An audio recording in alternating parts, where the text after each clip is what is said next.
Atha Yoga Anushasanam. Namaste.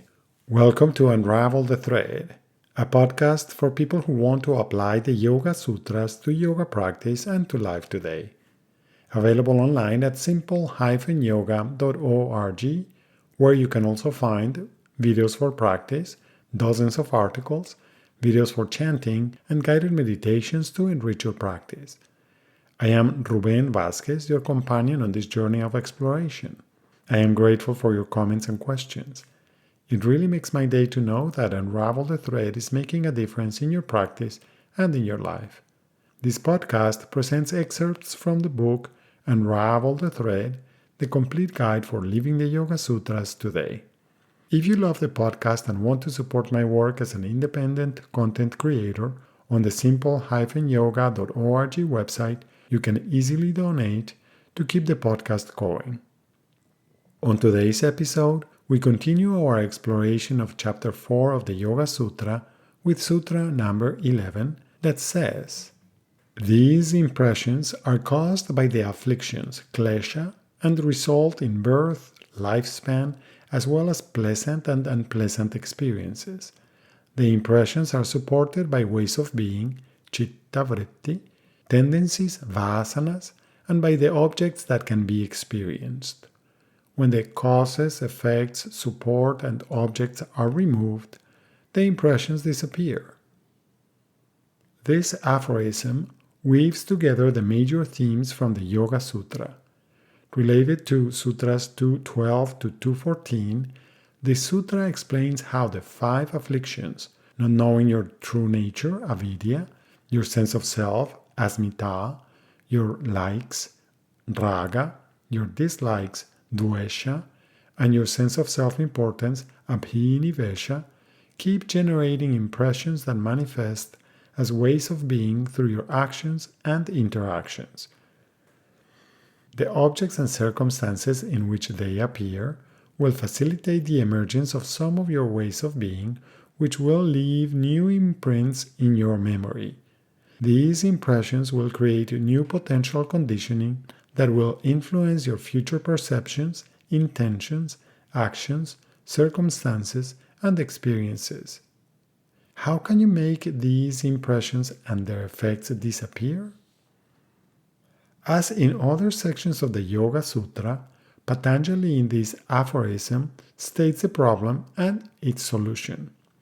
If the impressions are caused by the afflictions, as we saw in Sutras 2.3 to 2.9, and all the afflictions sprout in the field of not knowing one's true nature, avidya, then being established in discernment, viveka, will help remove the misidentification and its consequences. Notice that aphorism 116 already explained that being aligned with truth was the sign of success in freedom from attachments, vairagya.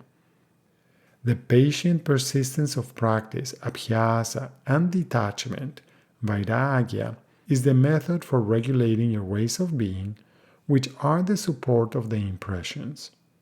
Eventually, the ways of being are turned off.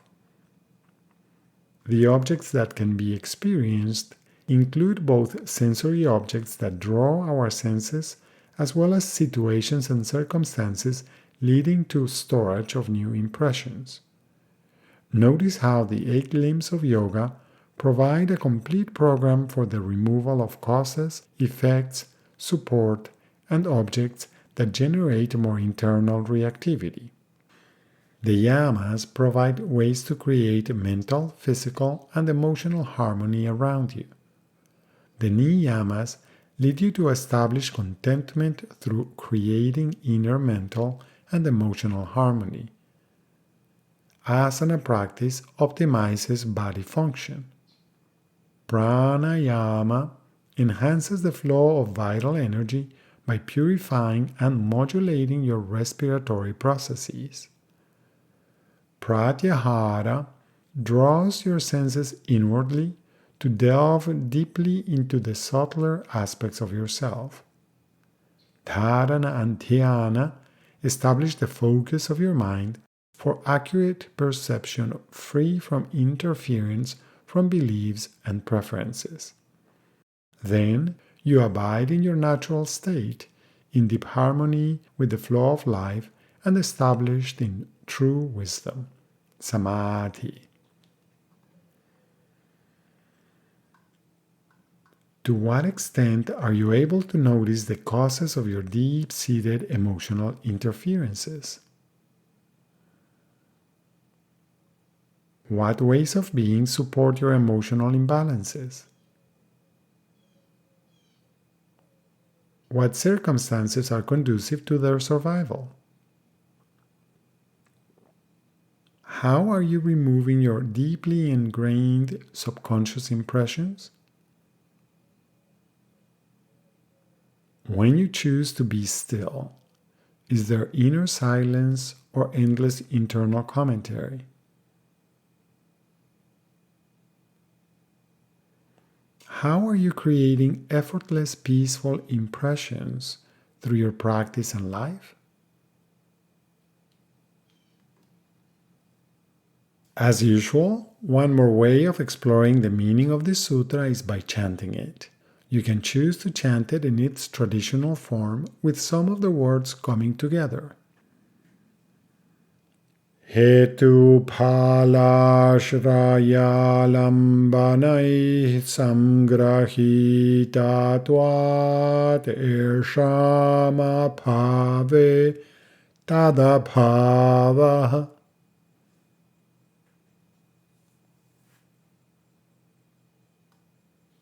Another option is to chant each word in the sutra individually. Hetu phala ashraya alambanaihi sangraihi tatvat esham abhave tat abhavaha. Hetu phala ashraya alambanaihi sangraihi tatvat esham abhave tat abhavaha. Hetu phala ashraya alambanaihi sangraihi tatvat esham abhave tat abhavaha. Hetu phala ashraya alambanaihi sangraihi tatvat esham abhave tat abhavaha. Hetu phala ashraya alambanaihi sangraihi tatvat esham abhave tat abhavaha.